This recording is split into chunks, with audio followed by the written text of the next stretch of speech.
Before we start the video, I just want to tell you that this is the longest video I've made on this channel, and there's a reason behind it. There are a lot of important details and information that I wanted to give you, which I cannot give you in shorter videos.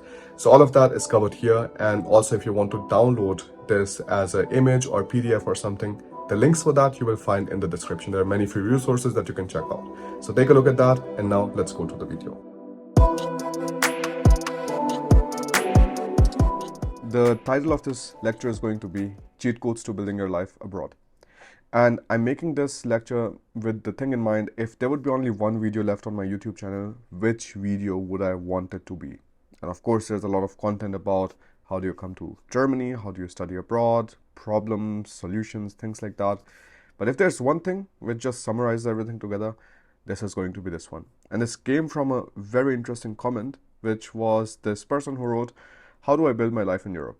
And I was like, that's very interesting. And there's essentially no guide whatsoever on how to build your life in Europe, because of course everybody talks about how to immigrate, how to learn language, how to travel around, things like that. But there's like, building a life is so much more deeper, and it is so much more complicated than just like, a simple few steps. And that's why I wanted to take into account a lot of different kind of factors, and I wanted to kind of lead you from my own story and tell you like how I got things done, because my story was also very interesting, like many standard like Indian students, right? You're starting out with your coaching classes, things like that. Then afterwards I ended up meeting my partner, and then like we are now, after 7 years of Europe, we are having 6 and 7 figure businesses. Alina's business is doing really well, my business is doing really well. So we are really in a stage where we have seen a lot of things, where we have been to a lot of countries. And from been to a lot of countries, I don't mean that we are traveling around, but that we have lived for longer durations.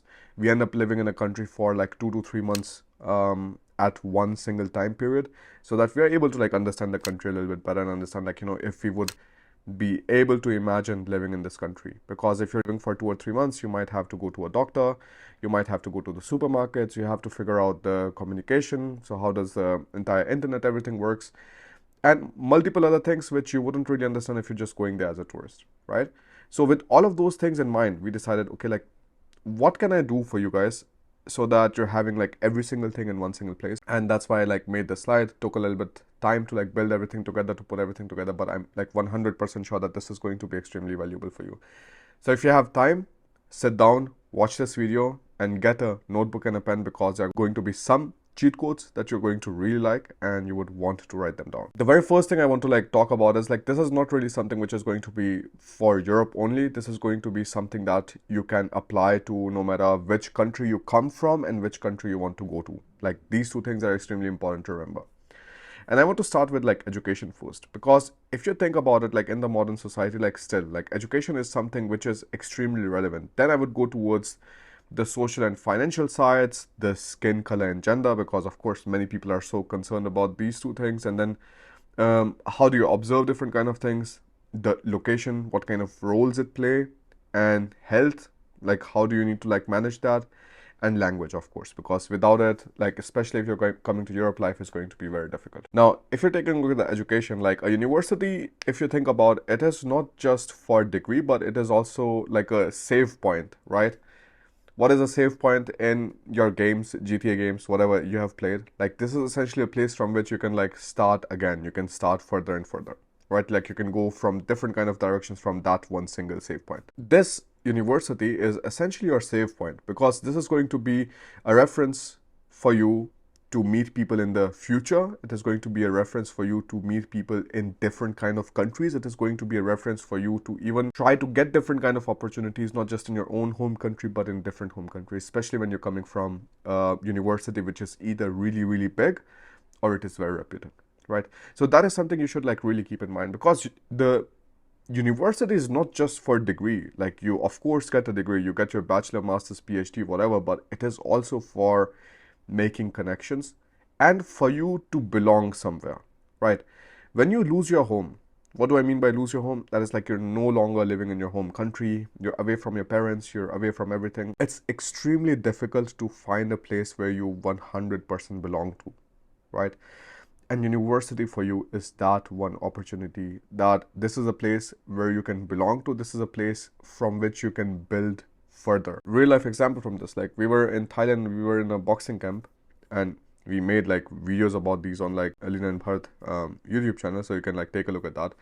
That was very interesting. So we are like in Thailand, we are like almost so many thousands of kilometers away, and then we end up meeting somebody there. Like I met a German guy there in the camp who studied in TUHH. He was in a batch 1 year before me, and all of a sudden, like you just have this like common connection from which the other person also feels very relatable to you, and they also feel like okay, they feel that you are in their tribe, you're a part of their community because of course you study in the same university, and all of a sudden they're more open to giving you different kind of suggestions, different kind of tips, helping you out, things like that. So that's why I personally think like education is not something that you should like underestimate. Another important thing is like the degree that you earn is going to highly influence what kind of people you meet, right? So if you end up in a bachelor's, if you're studying a bachelor's, you'll make a lot more friends than when you study your master's or when you study your PhD. When you're studying your PhD, the chances that you're going to like make a lot of friends are essentially amongst the least because you're having your work colleagues. And generally when you are in a professional environment, like this is a thing that you have to like notice about, well, Germany and many other countries too, that they really keep the private life separate to the work life. And if you end up meeting or like trying to make friends in a work location, it's going to be a little bit different and difficult too. Of course, none of these things are a hard and fast rule. You will find people like who like you meet your partner at work and you end up marrying and things like that, but this is not generally the norm. So that is also something that you have to keep in mind. Very important thing that is like if you're able to go in the bachelor's, of course you're going to like end up meeting a lot more friends. The friend circle is going to be bigger. In masters, everybody is generally already coming after some kind of work experience, things like that. So essentially the older you get, the more difficult it becomes to make friends because both of you have your own different kind of experiences. Both of you have different kind of expectations about what friendship is supposed to be. And that essentially plays a big role. Now, degrees also play a huge influence on the salaries. So of course, if you're getting PhD, you'll be making generally a lot more than what you'd be making as masters and then bachelors. But PhDs with work experience once in a while or something, but it shouldn't be like you have done no work whatsoever, you just have bachelor's, master's, PhD. Then you do that, then it becomes difficult rather to hire you because nobody sees if you had any kind of work experience whatsoever in the first place. And there's a good example for this. I mean, if you take a look at the CEOs of the German companies, most of them has a doctorate degree. And the culture in Germany with the degrees is very different than how it is in US, because in Germany, the technical competence is very important. It's regarded highly. And this is the reason you have to also maybe not think that everything that you are seeing in US, in Canada, Australia, other countries, that it's going to be the same thing when you're like, doing something in Europe. So there are few things which are specific to countries. And one of them is that if you're having a PhD degree, like that's generally not bad at all, like contrary to what many people say. Then afterwards comes the part of finances, because your education is going to directly influence two things. First is going to be finance, and other one is going to be the social life. If you take a look at the social life, like in the university again, like you can have a lot of friends directly from the university times, and that's actually very interesting because you don't really have to then actively work. Also, if you compare somebody who is coming to a different country for work, their experience is going to be very different than somebody who is going to a different country for studies. You have a lot more freedom. Of course, you don't have so much money, but you have a lot more freedom to do things, to meet people, things like that. That is something I find really, really interesting. If you're going towards the social, if you're taking a look at the social side, like how do you build your social life? Because once you have built the education side is nothing dramatic. Like everybody goes through bachelor's, master's, PhD abroad. It is not something that you have to worry about that much. I also did my master's. The first master's I wanted to do was civil engineering. I broke it in the middle because I was like, okay, this is not something I find interesting at all. The second one, I finished in the Regelstudienzeit, which is the standard duration of study, and that was exactly 2 years. That was international management and engineering. So that was something I had a lot of fun doing. So education is also something I think you have to, maybe a cheat code here is going to be like, if there's something that you think is not playing 100% in your favor, you don't think like that degree is going to be something that is going to be like you're going to be very passionate about in the future, then it is not a bad idea at all to break it in the middle and to start something new. I know a lot of people are very scared of it. I was extremely scared of it because when, Indians, we grow up, for us, the biggest failures are the people who drop, who like, flunk a class or something and they have to like start the class again, things like that. And I'm completely aware of all of that. And this is the reason, like, I think it's very important to kind of like tell you a little bit about my story too, because when we were living in this city called Kurukshetra, and the chemistry I did from this, like this Bhondle classes, chemistry something something, right? Like not a promotion or anything like that, just a photograph I found of me trying to photograph a butterfly and some like wrappers lying around somehow. And the butterfly looked really interesting. So in that photograph, I also had this. So when I was seeing that, like I just saw all of the billboards, like you have the study abroad billboard, then you have some like software training billboards, and this is a very, very typical like how an Indian, sector market or something is going to look like.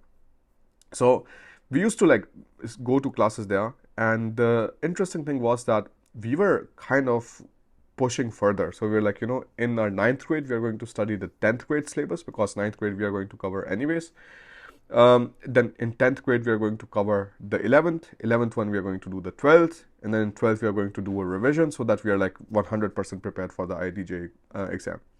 So around like 11th or something, I started this Vidya Mandir classes in IITJ. So like there was an entire coaching going on there, and well, there was a huge time gap of like, from the boards of 12th to the first year of college where like I don't remember anything at all because I really don't have any kind of nice memories from it.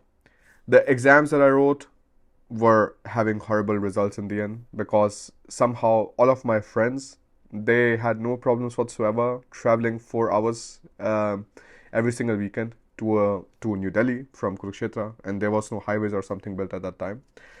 And for me, like somehow this was not something that I wanted to do. Like it was not a nice time, as in everybody's a nice place, you're in a shit place, and in the eyes of the society, you're a complete failure.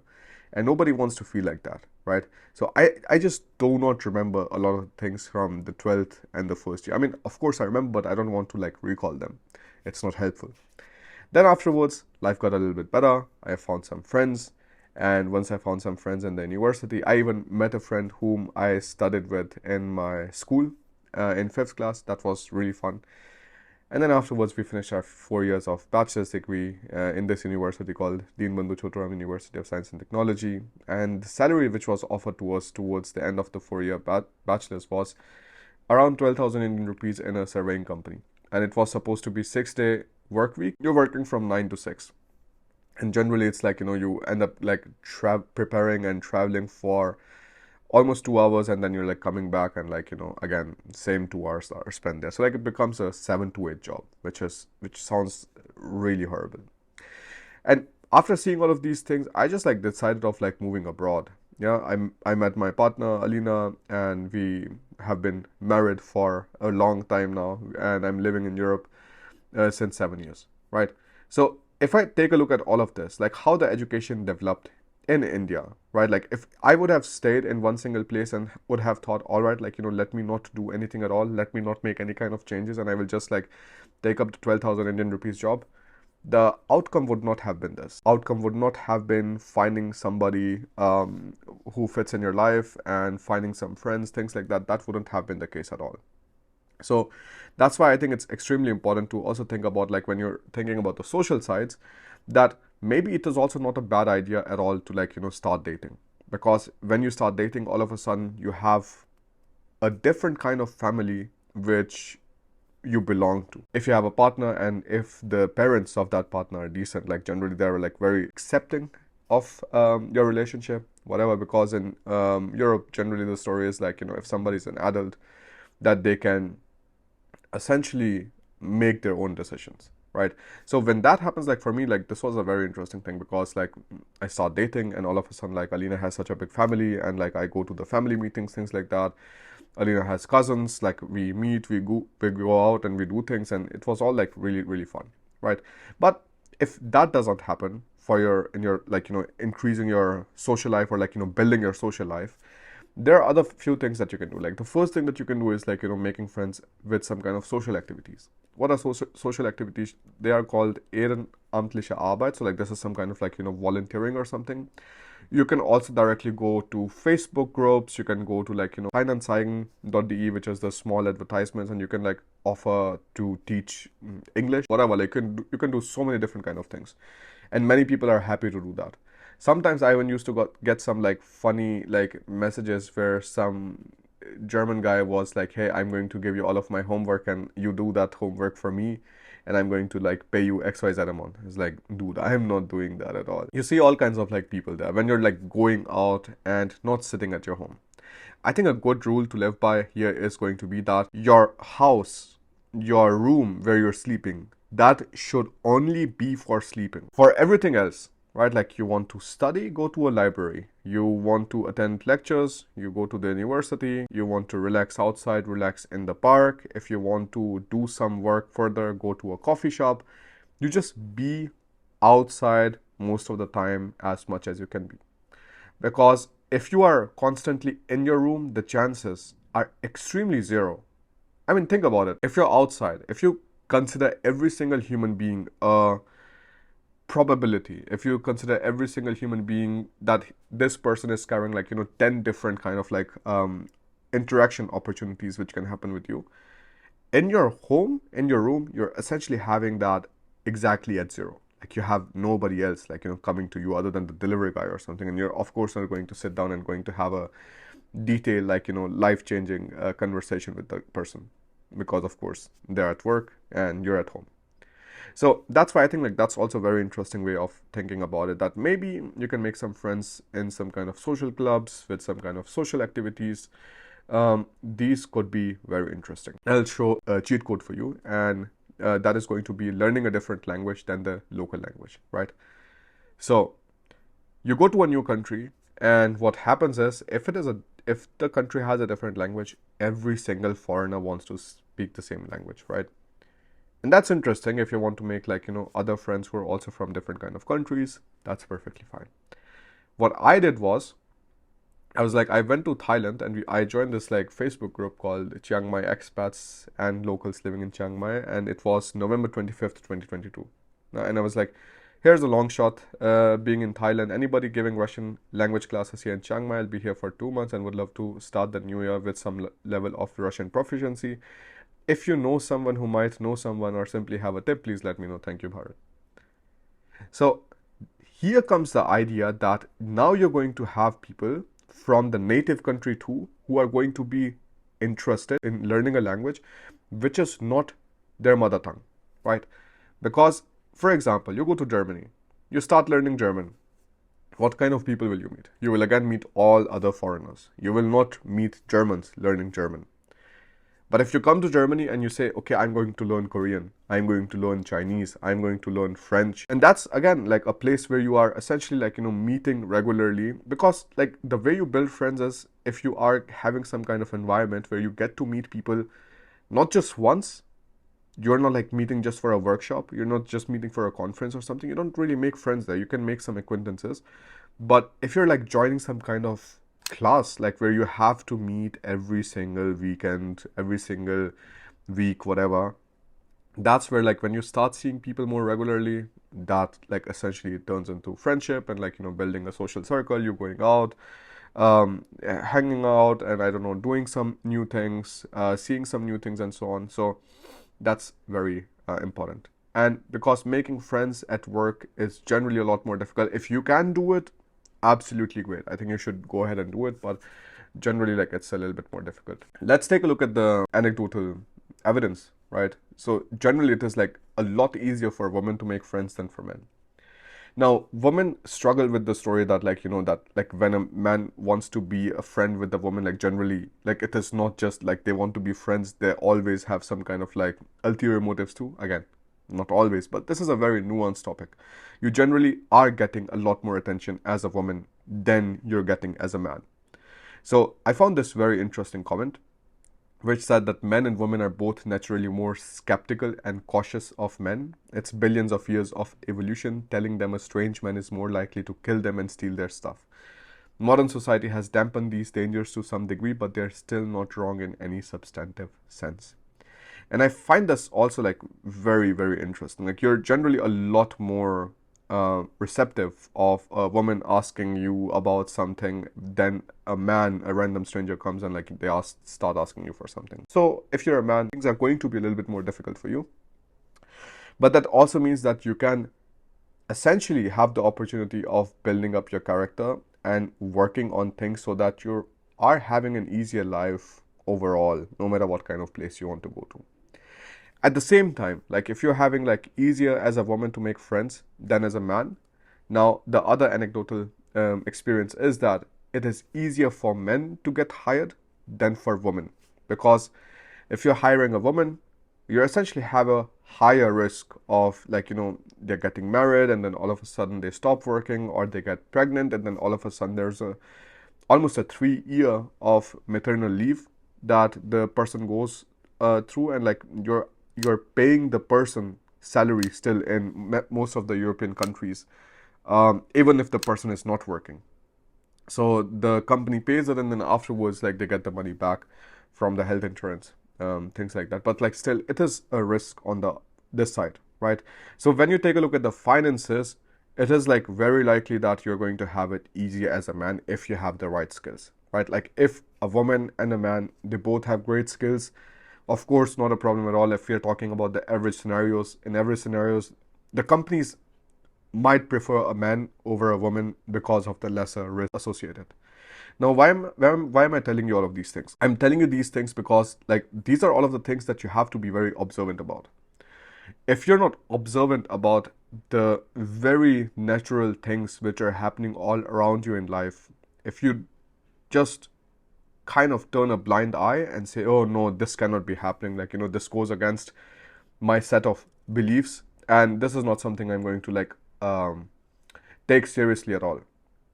That's a very stupid way of living life, because you have to be very, very good at observing things in order to build a life. Observation just means that you are having a skill of spotting and remembering details, changes, or irregularities.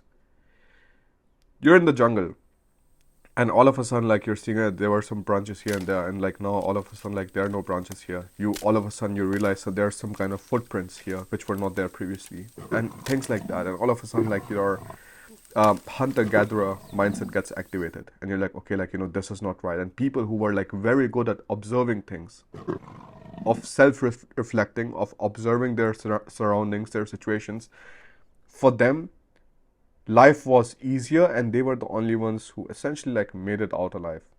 Everybody else who was bad at observing, they ended up dying. Only in the modern society the things changed again, where it is just you don't have to worry too much about it. But like still, you see the effects of these people who are not observant of their own scenarios, their own situations.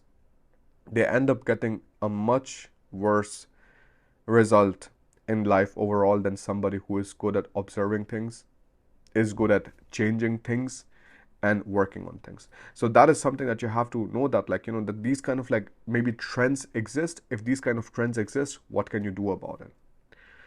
So if you're taking a look at the social life, now with the social life you would also say right away, yeah, but like Indian men, they have a bad reputation many times abroad.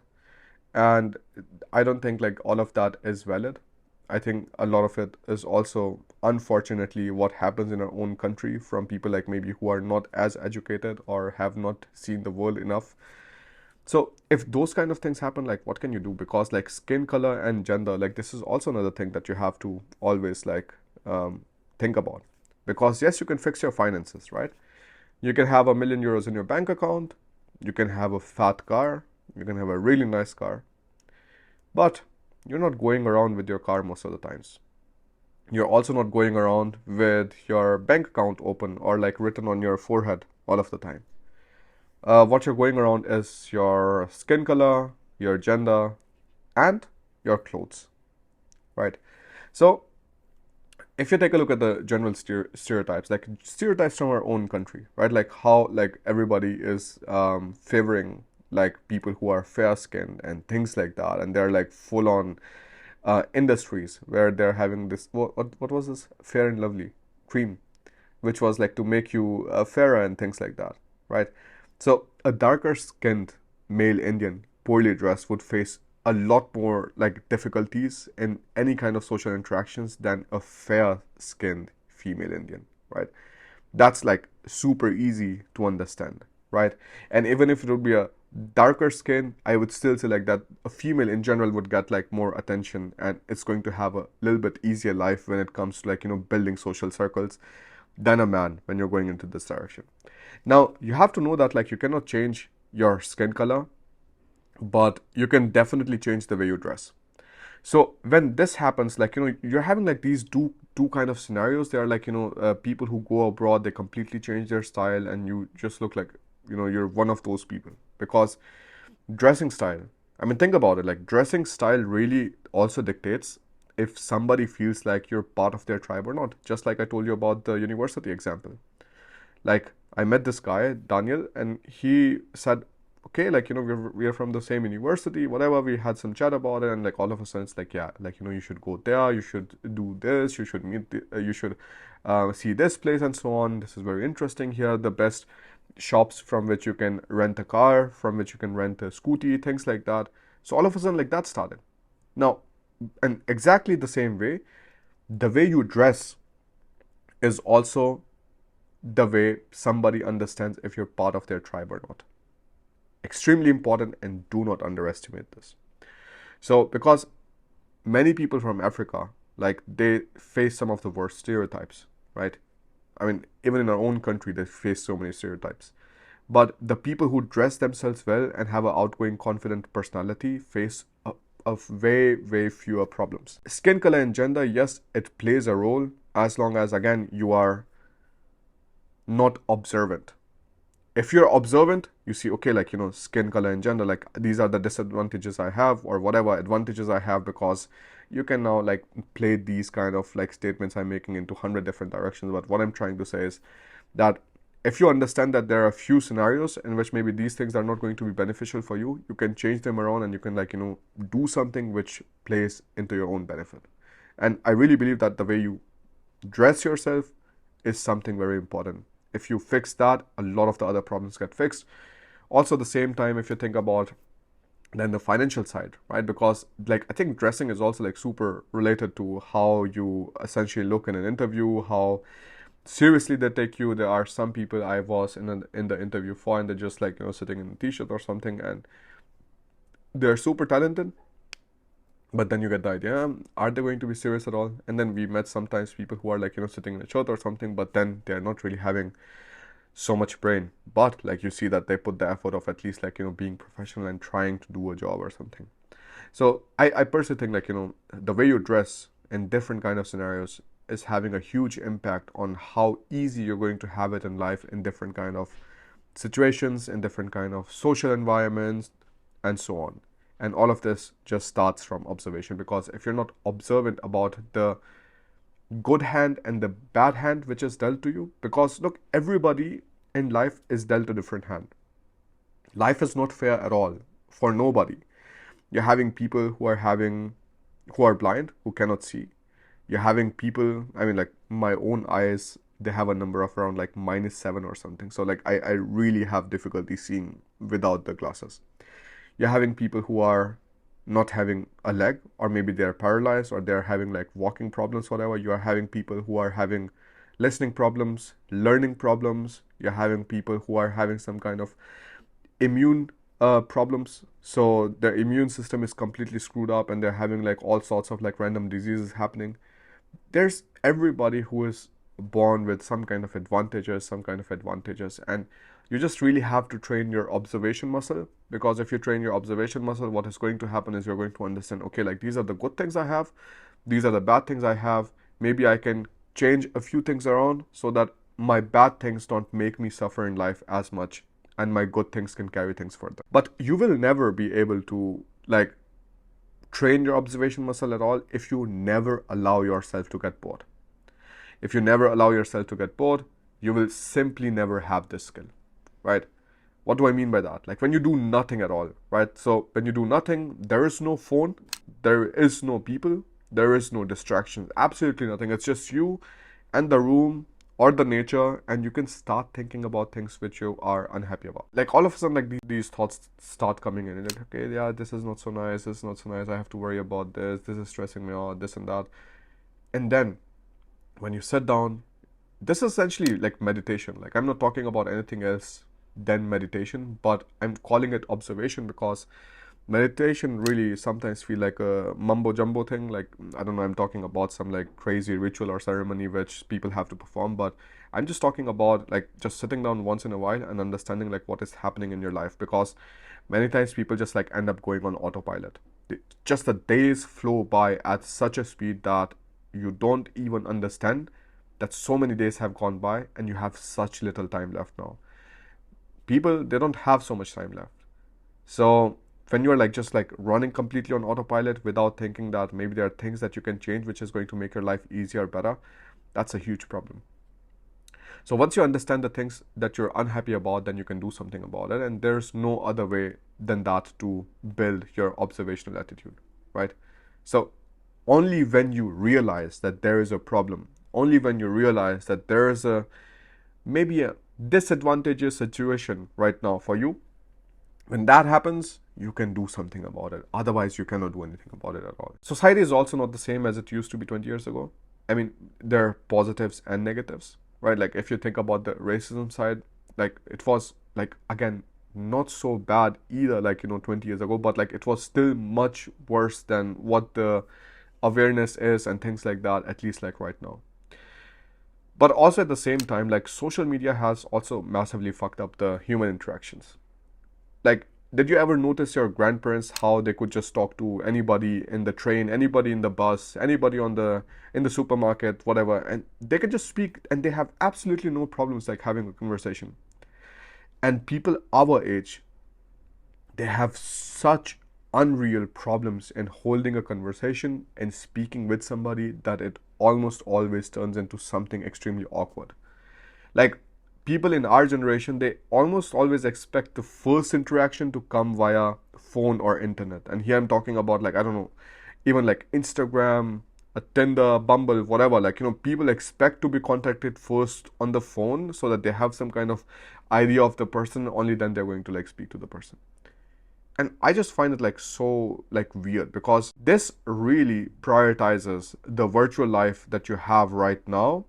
I mean, what do you have? Like virtual life is not a life. Like it prioritizes everything else above the real life that you have at the moment. The real person who is standing right beside you, the real person that you can speak to, the real person you can like sit down and have a conversation with, then with somebody like on the phone, whatever. Which I just think it's something horrible. Because previously there used to be a massive importance of like keeping contacts. I tell you one thing, like I used to have this business coach that I told you guys about, especially on brand advice, where like I paid a lot of money to this person and to kind of like understand like, how do you um, do the marketing and everything like, better. And this person sent me, he was an American, he sent me a postcard. I think the postcard must not have costed like more than €5 or something, because that's like very long distance. And this simple postcard, handwritten, where it's like, hey, happy birthday, Bharat, whatever, and like, I wish you a great coming year, things like that, right? Like something extremely simple. But why do I still remember about this? Because this is essentially the only postcard that I received, which was handwritten and not just another marketing copy, just not another like, copy paste thing, things like that. That is something very interesting. You have to remember that there are a lot of things that people are not doing these days, which people have a lot of nostalgia about, that people really think about. They think that things were better previously than they are right now. And there are also fewer people doing that.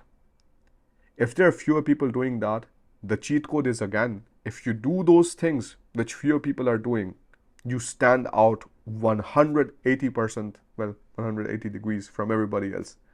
And also 200% than everybody else. So it's extremely important to remember that like these kind of things are very, very interesting and you can do that. So when I was in the kindergarten or something, there was one kindergarten teacher who I was still in contact with. I used to send her like, postcards and stuff from different kind of countries when I would go to, and like my internship, because I told you guys that when I met Alina, I was essentially on an internship in Germany, in Berlin, from 2015 to 2000, yeah, from 2015 the June to around August, so or what was around 2 months, 2.5 months. And like there I met Alina, and like they helped me further to, like, start my studies and things like that, because they sent me a letter of recommendation even if they didn't have to. The letter of recommendation was not needed as a part of the internship, but it was a separate letter of recommendation to say that they do not doubt my mathematics and mechanics skills, things like that, because that is something what I needed in order to finish my reconsideration letter for TUHH, because TUHH gave me a rejection letter first. They gave me a rejection letter and I was not happy about it. So when they gave me the rejection letter and I had to like gather all these documents, not once this company like said anything. And the result of that is like every single Christmas, they always, without a doubt, receive a letter from me thanking them about how they helped me build my life further in Europe. Do I have to do it? Not at all. Do I like doing it? Absolutely, because this is something which is old school. This is something which I feel very grateful about doing, because I think gratitude is another thing that you cannot have enough of.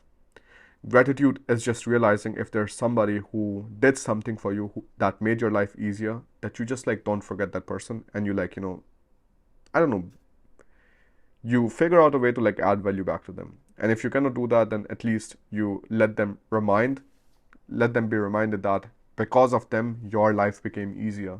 Because many people forget that.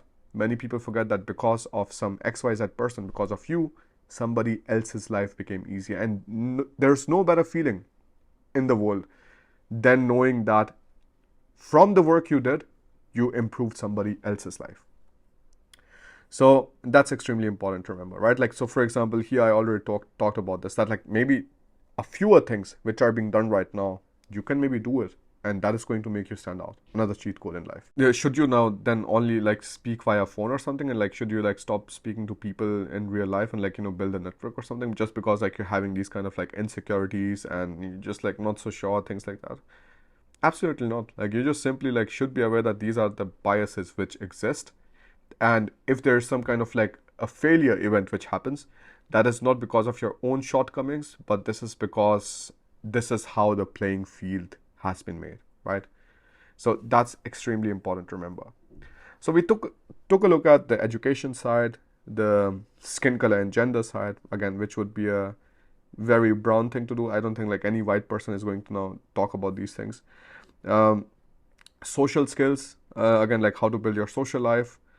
Now, I'm going to talk about the finances, because again, it's extremely important to also remember that like once every single part of this plays a big role into building your overall life, right?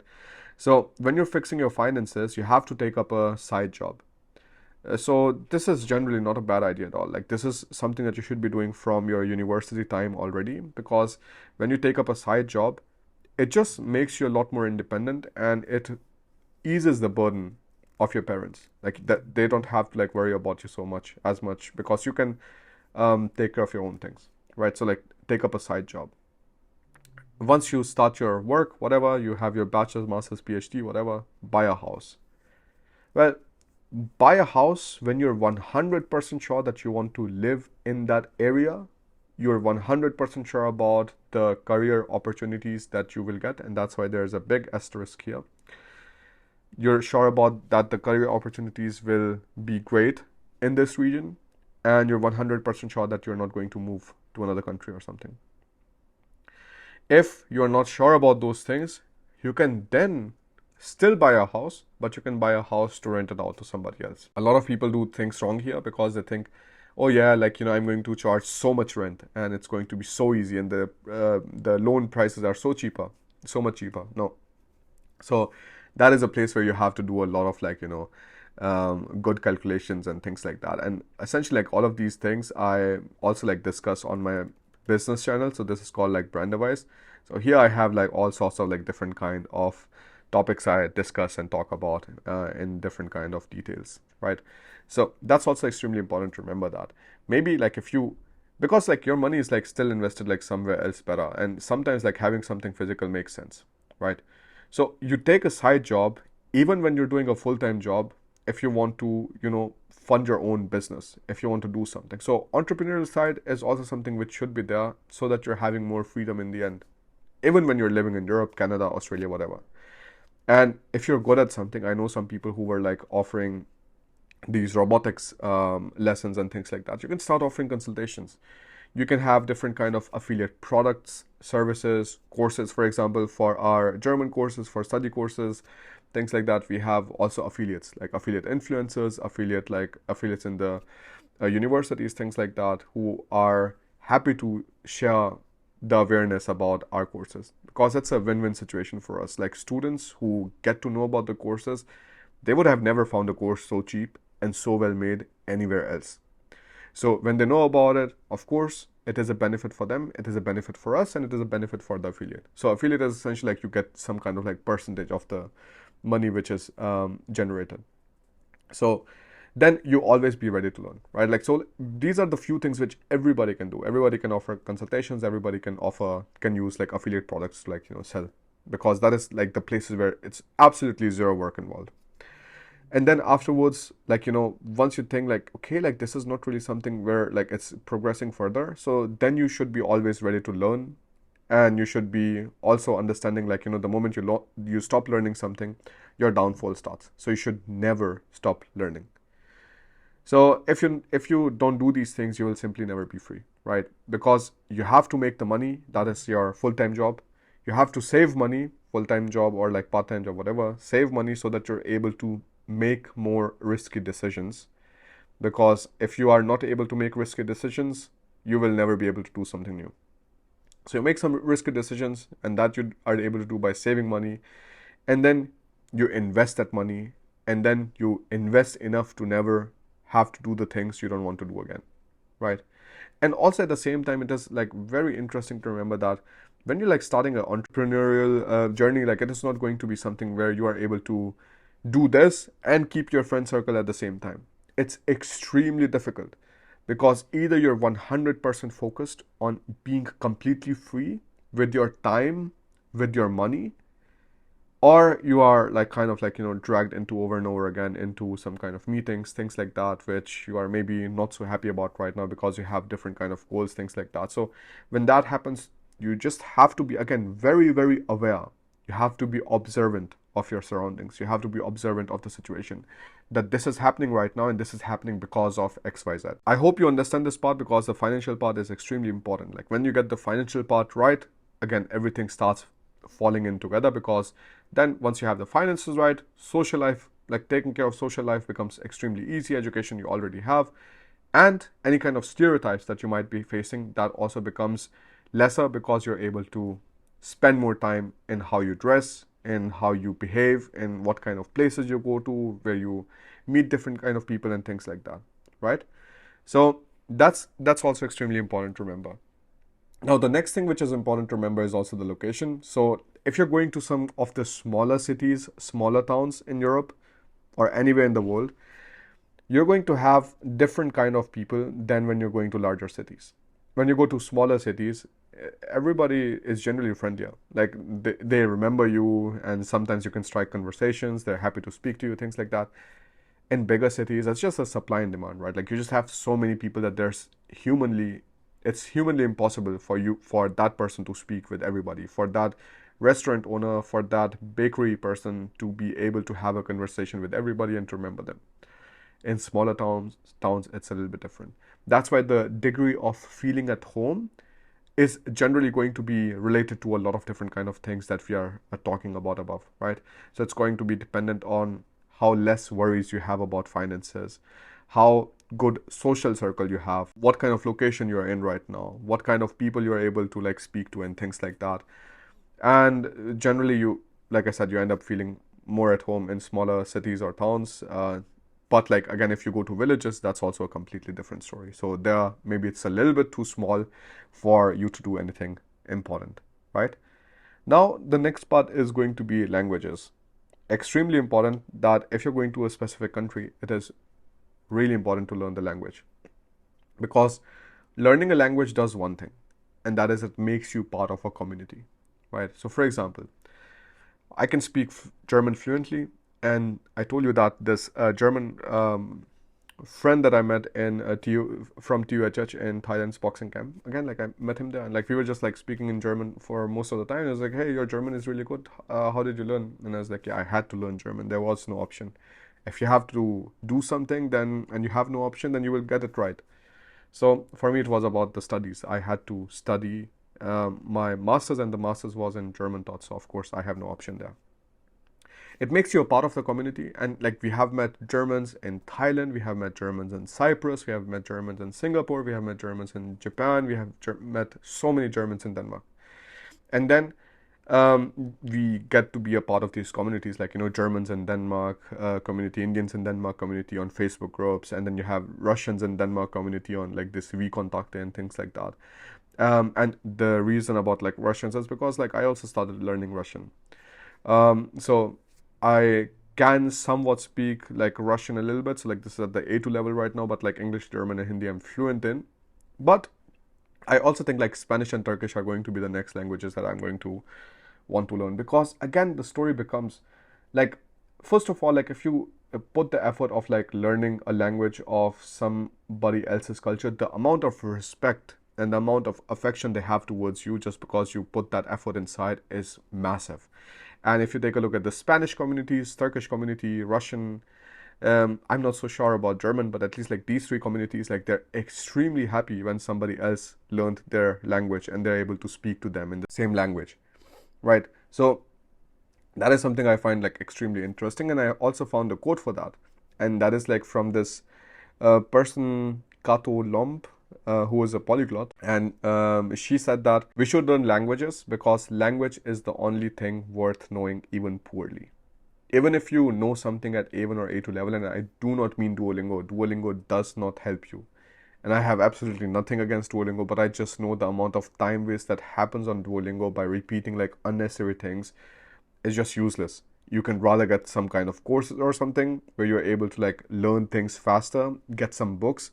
That way you learn things faster than like, you know, spending time on an app. This could be very interesting, right? Because like then what happens? I could be a part of the Spanish community anywhere in the world. I could be a part of the Turkish community anywhere in the world, the Russian community anywhere in the world, Indian community anywhere in the world, German community, and so on. English is not really a community. Like, don't say like, hey, you can be a part of the English community. No, like English is like spoken by everybody. Like if you're learning English, you will not find like, hey, English speakers in XYZ. Like those kind of things don't exist. That's why I'm like talking about like more niche things where you are essentially like, you know, being a part of a specific culture. And this is something very interesting because with this you're not able to be just part of that culture in your own country where you're living in, but also abroad. This is a massive cheat code in life. You have to remember this, because once you learn German, no matter if you go back to India, if you go back to other country or something, you are still going to be able to speak to the people who come to that country as expats, start working there, whatever, in German, and the way you are going to start building relationships are going to be extremely fast. So that's another thing that you have to keep in mind. And then afterwards, I think I want to talk about the health, because I mean, of course, this is also related to the social life, not just dating, but in general too. Like as soon as like you see somebody who is fat, like you first of all like almost automatically get thrown out of the dating pool because of the first impressions.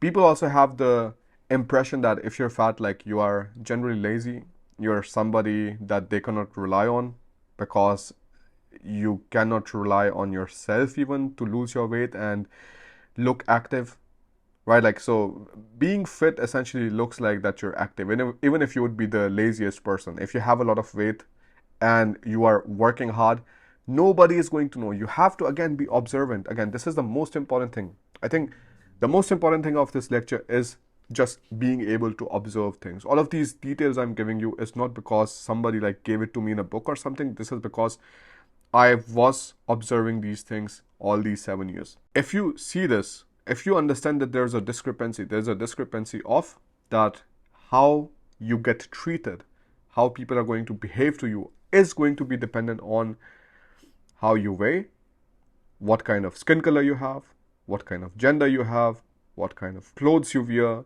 things like that. When you see these things, life becomes so much more easier for you to kind of manipulate, just use it for your own advantage, because that's extremely important. Like everybody else is doing that, and I do not want you guys to fall behind there. So weight is something that you have to like work on the first. So if there's anything happening there or something, like, just like get that solved. Also, if you go abroad or something, right, like you are going to generally like the feelings of sadness and depression and things like that, they start kicking in, like, either sometimes right away or after a week or 2 week or something. So when that happens, you have to exercise. I never took this seriously, and I was like, okay, like, it's just like completely overblown. But I've seen times and over again in my life where I'm not feeling that great, and I go for a long walk or something. Long walk kind of helps, but not always. So I would really say, like, where you are able to like go to the gym or something, lift some weights and like run a little bit, like that's going to be really, really nice. If you cannot do those things, at least take a walk. That is also helpful, but going to the gym, lifting weights and things like that are more helpful, because you're just like stressing your body out, and it's like a great reliever from stress. This also really helps with feeling low, bad thoughts, and especially when you can't find a meaning in life, or you can't see a meaning in life, and you're like, okay, like, what is happening, what am I doing right now, things like that. So when all of those things happen, I think it's extremely important that you also like, sign up to a gym and you start doing something about your own health. Also, when we talk about health, I think another cheat code here is going to be, if you're like more comfortable with some treatments in your own home country, there are so many people who fly back to their home country and get some treatments done, and I think there's absolutely nothing wrong with that, because you just sometimes want to feel relaxed, you want to feel comfortable in a specific place. And if you're not happy or you're not comfortable speaking the language, things like that, in the country that you're living in right now for XYZ procedures, I think it's not a bad idea to also like go back and like, get it done. So these were the main things I wanted to kind of like speak to you about, because there were a lot of like, important points, important learnings that I had that I wanted to share with you. And I definitely believe I could have done a better job at all of this. I'm not the best presenter. I'm completely aware about my own shortcomings when I'm trying to like do these kind of things. But my intentions are always good. I always want to help you to get to a better place, because I really wish there was somebody from my background who was kind of like helping me out with these kind of things, and life would have been a little bit more easy. I would have done lesser mistakes. I would have been more successful at maybe a younger age. And that is exactly what I'm trying to do for you guys.